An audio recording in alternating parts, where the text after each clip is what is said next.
Hi there, my name is Jeff Zachman. I run a GMAT prep website called gmathacks.com, and I've written a few GMAT textbooks that will help you get prepared for the exam, learn all the underlying content you need. What I want to talk about now is practice strategy, not about specific techniques for problems or test day time management, but how you're going to spend your time practicing.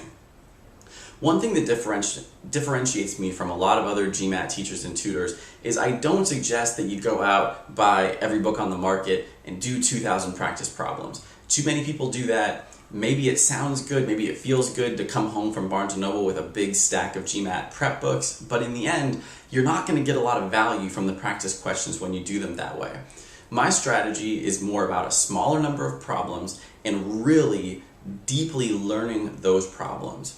And today what I want to tell you about is a strategy you can use to make it more likely that you really learn from the problems that you do, even if it means not doing as many problems. So what it is a three-step process. Let's say you're sitting down tomorrow, you're all revved up from watching this video, and you're ready to practice some GMAT math questions. Let's say you have an hour to do that. So get out your whatever book you're working from, maybe Total GMAT Math, my book, or the official guide to GMAT Review, and pick the next 10 questions that are due up in the book. So you've got 10 questions. When you're doing those 10 questions, leave a clock running or a stopwatch running. Don't time yourself on every individual question. So don't hit start and stop before and after every single question. What I want you to do is start that stopwatch when you start the 10 questions. After you complete each question, just note what it says on the stopwatch or on the clock, jot it down on your notes. So by the time you're done, you'll have notes that look like this. 1, it was 2:20. 2, another 2 minutes go by, it's 4:20. 3, this one was pretty quick, 5 minutes and 10 seconds total. So this is the running total of how long you're taking. You're not spending a lot of time, you're not giving yourself a false sense of start, stop, start, stop. All you're doing is just tracking how long things take. That comes in importantly when we come back to the third step, which we'll get to in a minute. So as you're doing these problems, you're giving them your best shot, you're watching how long it takes to do them, you're collecting a lot of data. In addition to noting how long it takes, note if you feel confident. So in addition to the times, you might use a system like a star or a question mark. So the stars might mean, this one felt great, totally understood this one. The question mark might mean, I might have got it right, but I don't feel that comfortable with the approach.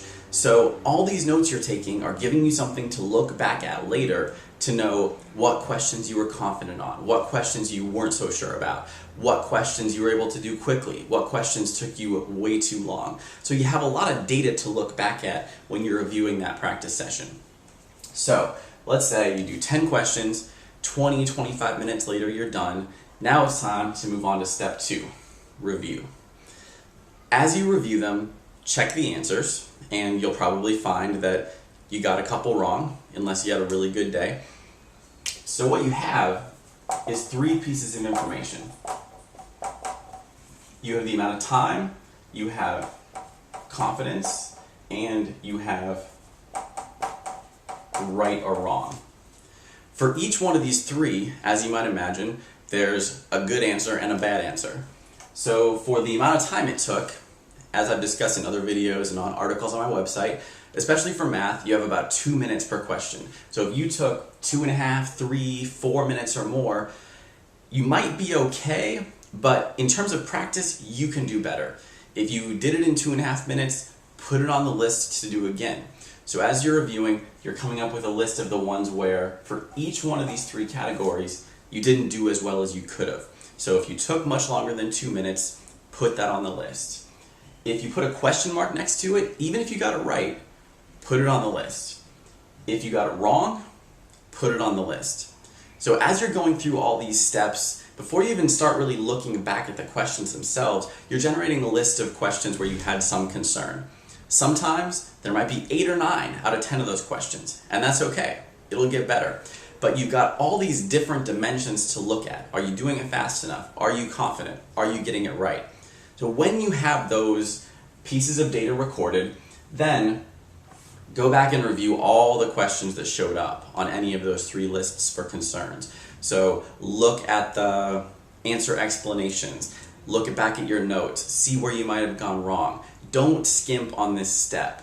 Give yourself a minute or 2 per question to try to understand what the explanation is saying, where you made your mistakes, how you could have done it faster, what strategies that underlie the question maybe you aren't that familiar with. So really dig deep, try to figure out what you need to know to do that question better next time you see it.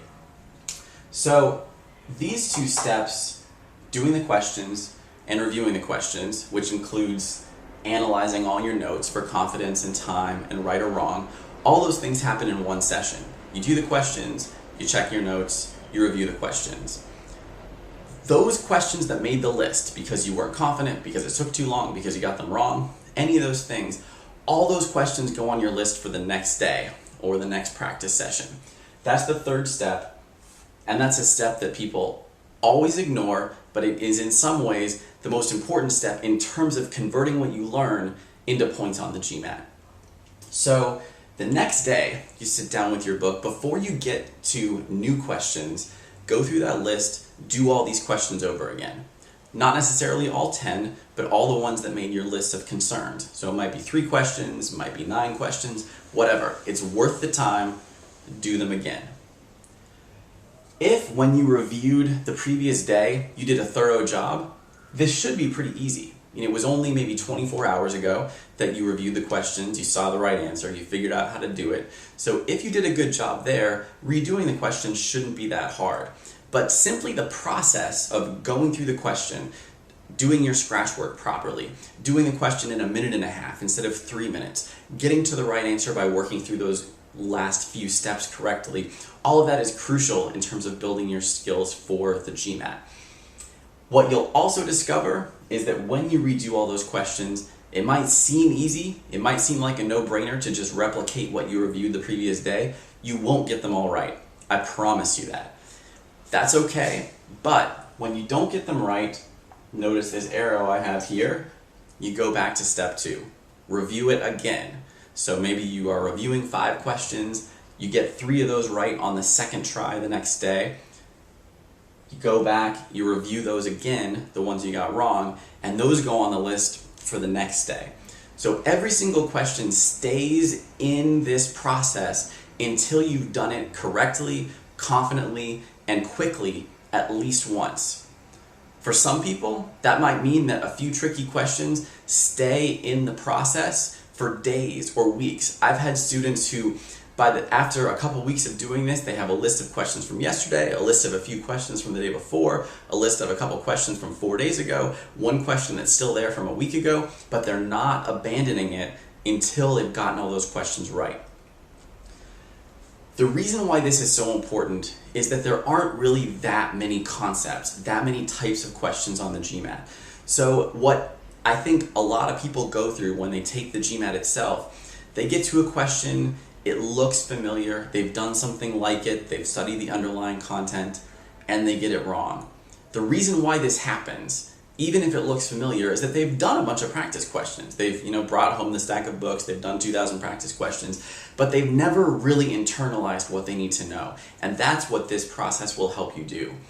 Even if you only do 300 practice questions against somebody else's 3,000, you will understand those 300. And that means when those questions show up on the GMAT itself, even if it's in slightly different form, you'll be able to nail those questions. No 2 ways about it, no confusion, no slow indecision. You'll know it, you'll deal with it quickly, and you'll be able to move on. That's something that a lot of people can't say when they go through the GMAT math section. So I encourage you to use this process every day when you're practicing your GMAT questions, and it will pay off for you come test day.